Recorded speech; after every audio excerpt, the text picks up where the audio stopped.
ACU's Community Achiever Program, also known as CAP, recognises voluntary work and leadership within the community.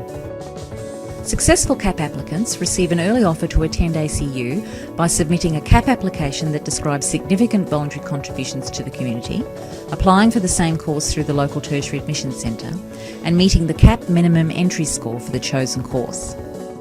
There are 5 steps you must complete to be considered for ACU's Community Achiever Program. This video will take you through the first 2 steps of a successful application. First, think about your voluntary community involvement and choose which activities you'll describe for us.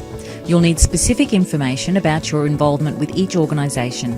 You'll need to tell us the name of the organisation, when your involvement began and ended, and how often you participated. For example, you may have been involved for 2 hours each week from March to November last year. You'll also need to provide us with the name and email address of a referee who can verify your community involvement.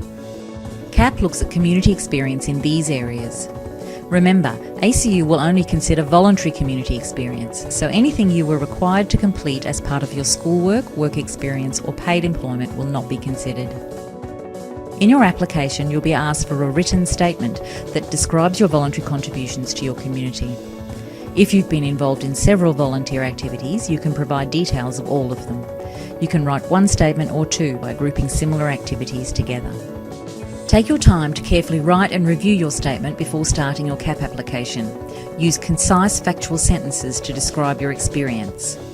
If you're providing details of 2 or more volunteer experiences, you should write 2 separate statements. When you're satisfied with what you've written, we suggest having your referee, a parent or friend read through it.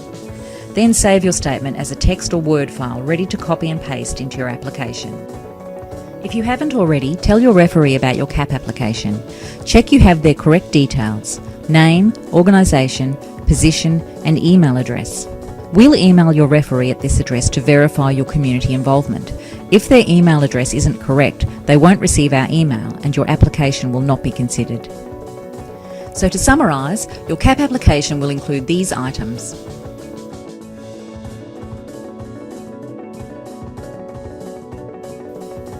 Our next video will give you tips for submitting your CAP application.